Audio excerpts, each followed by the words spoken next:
Pues mi compañero más económico ya está aquí en esta noche de France 24, Juan Pablo Lucumí, bienvenido al estudio. Es momento de hablar de números y de cifras. Muchos números tenemos por delante, desde luego, Juan Pablo. Vamos a empezar hablando de los números que nos trae el petróleo, porque creo que han caído los precios después de que Irán y Estados Unidos hayan ido avanzando en sus conversaciones. Que siempre están muy atentos a lo que suceda, sobre todo en los países petroleros. En un principio los mercados subieron tras el anuncio de Teherán del cierre parcial del estrecho de Hormuz durante sus ejercicios militares.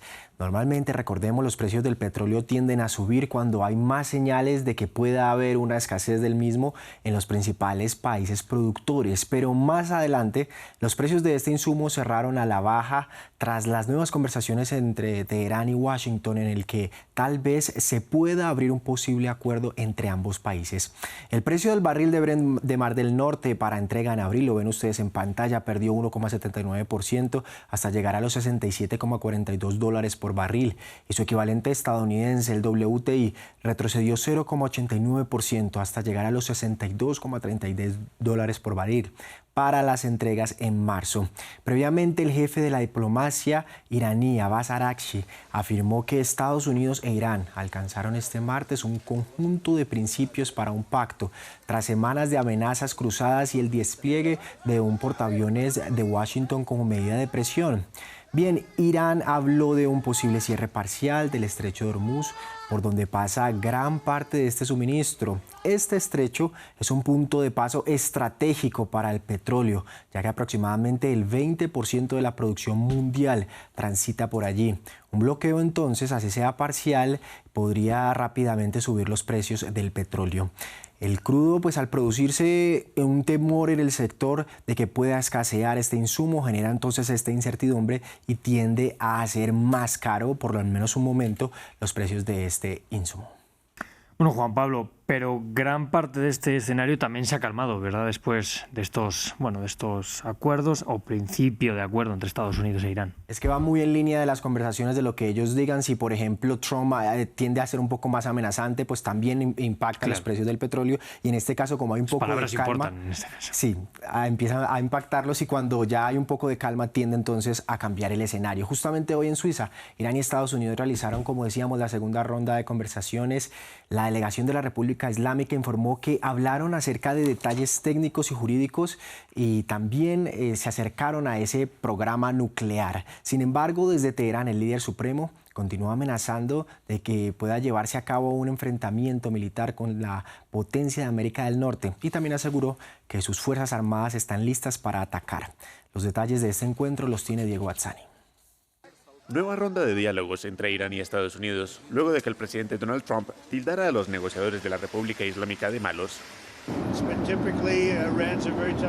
Irán es un negociador muy duro. ¿Son buenos negociadores o malos negociadores? Yo diría que son malos negociadores, porque podríamos haber alcanzado un acuerdo en lugar de enviar los B-2 para neutralizar su potencial nuclear, y tuvimos que enviar los B-2. Espero que sean más razonables. Quieren llegar a un acuerdo. Este martes se celebró la segunda jornada de negociaciones nucleares indirectas en Ginebra bajo la mediación de Omán. En las calles de la ciudad suiza, decenas de manifestantes se pronunciaron en contra de la violenta represión iraní durante las protestas de enero. Aunque al término de las charlas, la delegación del país persa aseveró que los diálogos fueron constructivos y que hubo un entendimiento con respecto a los asuntos principales. Todavía no existe una hoja de ruta propiamente dicha, pero ahora tenemos una visión más clara de las medidas que hay que tomar y los pasos que hay que seguir. Por supuesto, ambas partes mantienen posiciones que tardarán en desaparecer, pero al menos disponemos de un conjunto de principios rectores y de una vía más clara para avanzar. Por su parte, desde Teherán, el líder supremo continúa advirtiendo que sus fuerzas armadas tienen la capacidad de herir a las tropas de Estados Unidos ubicadas en Medio Oriente. Dicen, enviamos un barco a Irán. Por supuesto, un buque de guerra es una embarcación peligrosa, pero aún más peligrosa es el arma que puede enviarlo al fondo del mar. Omán afirmó que si bien queda mucho trabajo por hacer, el diálogo del martes resultó con un buen progreso. Mientras tanto, las agencias de noticias estatales de Irán informaron que la Guardia Revolucionaria y el ejército llevaron a cabo ejercicios militares a gran escala en el estrecho de Hormuz, cerrando zonas del paso marítimo durante varias horas. Bueno, como no puede ser de otra forma, vamos a seguir hablando de Estados Unidos, que está en el centro de todas las noticias, pero también de Japón, porque estos dos países siguen avanzando en acuerdos comerciales. Así es, al menos eso se conoce por los detalles que entregó este martes el presidente Donald Trump cuando dijo que ambos países están avanzando en las inversiones planeadas por Japón en proyectos energéticos y minerales críticos en Estados Unidos, en lo que sería el primer tramo de un pacto bilateral comercial y un anuncio que se da antes de la visita a Washington de la primera ministra japonesa Sanae Takaichi. Se trata de un compromiso de inversión por parte de Tokio de unos 550.000 millones de dólares para inyectar en Estados Unidos. Estos proyectos incluyen 3 subproyectos: una planta de gas natural licuado en Texas, una planta de energía a gas en Ohio y una planta de minerales críticos en Georgia, según confirmó el mismo Trump. Sin embargo, no proporcionó más detalles sobre la financiación de los proyectos ni especificó qué empresas participarían. Habría que ver cuál sería el avance de este acuerdo. Estas declaraciones fueron una de las tantas señales que leyeron los inversores para tomar decisiones. Hoy la bolsa de Tokio cerró con su principal indicador en pérdidas del 0,4%, no más que la ciudad china Shanghai, que también cayó un 1,2%. Un escenario opuesto se vivió en Estados Unidos, en donde hoy hubo ganancias luego de una jornada indecisa tras un día festivo. Hoy no hubo grandes noticias económicas relacionadas ni resultados empresariales y los ojos siguen entonces puestos sobre el Congreso y lo que pueda decir sobre el cierre del gobierno. Vemos un panorama positivo tímidamente en Estados Unidos. Bueno, Juan Pablo, nos vamos ahora hasta Europa. Tenemos que hablar de una filial de la alemana Bayer.